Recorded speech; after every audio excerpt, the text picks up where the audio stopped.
Okay, so before we start, Sam, we gotta admit, none of us actually watched your fight because It was amazing, guys. Make sure you put it everywhere. It was like fantastic. they had other people back here, and we looked over like, oh, you won. So, how has the last 45 minutes or so been? So my fight was amazing. We were throwing fireballs and there were electric bolts coming out of us. It was like fantastic. Our chakra was through the roof. Really? Oh, just keep going. That was an actual question. Oh, okay. For real, we don't know. Oh, okay. So tell us about No, your fight. it was a good fight. We came out. Round one was real close. I think I snagged it at the end of round one. Round two, I started picking up the pace, started landing a little bit more combos. My coach, they're gonna yell at me. I refused to throw a third strike or a fourth strike. Boom, boom, boom, and then I wouldn't finish and beat myself up in a bit. And the third round was a little closer. He got my back for a second, but I never lost control. Just postured out, got back up, and tried to get the finish in the third a little bit. Didn't quite get there, but Nate's he's one of the best that's ever been. He really is the great.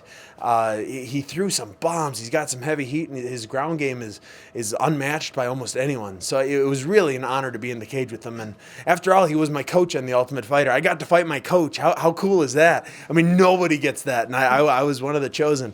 So my hat's off to him. I wish nothing but the best from him from here on out. But I'm glad I got the win. What does it mean to you to fight somebody like Nate with his pedigree? I mean, he's been fighting, even though he's not that old, he's been fighting forever, King of Pancrase, all that. Mm-hmm. I mean, what did it mean to you to fight somebody with that much stature? Nate, he's one of those guys that's just been around forever. I mean, he's been fighting since before I ever thought about fighting. I think I was in probably middle school when he started fighting. Not that he's old. He's just been fighting for that long. The honor was truly all mine to be able to go up against someone who's fought for titles, who's won titles, he's not the great as a nickname. He truly is the great. He has been here, done that, and there wasn't a position in the world I could have put him in that he hasn't been there beforehand. So again, the honor was mine. I can't believe I got the opportunity to fight someone of his caliber and then win. What did you have to do mentally, considering the fact, like you said, he was your coach at one point, very, very early on, so you didn't show him too much respect inside the octagon, so you stood at W. I love fighting my friends. I do. I like fighting people I like. And so I mean, if I like you, it's probably a bad fight for you. And Nate, I like him probably more than I've liked anyone. Eric Spicely's pretty cool. We've been hanging out with him. But Nate, I've got more respect for him than just about anyone else. Unfortunately, we had to fight, but it was very fortunate that I got to prove myself against someone of his caliber. When are you going to tone down your trash talk game? I'm ripping on those guys. No, I just am what I am. Whatever comes out, comes out. Maybe someday I'll be a jerk, but for now I'll be who I am. So you have a little bruise right here. What was that? Yeah, I don't know what hit me, but Hendo has punched me in the throat more than once. Like, he'll come over the top with that big right, kind of like Nate's been throwing, and one of them just landed, knocked the spit out of my throat, and it's a little sore. I can hear it myself as I'm talking a little bit. So I go get some Advil, drink some Sierra Mist. Reebok, and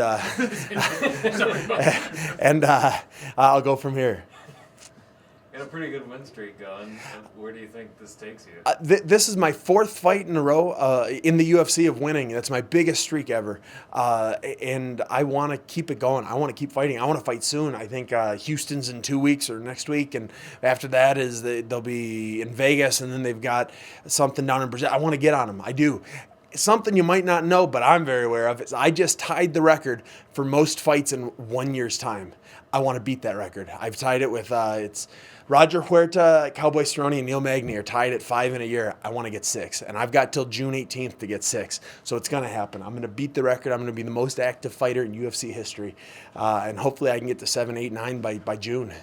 Yeah, you don't really get that pop. Everyone's like, Cowboy gets it anytime, anywhere, but no one thinks of you as that. Twitter does. Twitter loves me. It's so weird. The internet's a terrible place, but my Twitter has been kind of liking me, and so I've been liking them back. I respond to everyone, and like I said, they're the ones that picked Jack Marshman for me.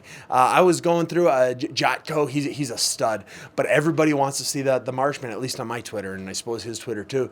It's just two guys that like hitting. It's going to be an exciting fight. I'm gonna work on throwing that fourth and fifth punch if I have to, and I really want to fight over in Europe. It's been a goal of mine since since, shoot, a long time ago. But it hasn't happened yet, and I've got to get there, and he might be my ticket.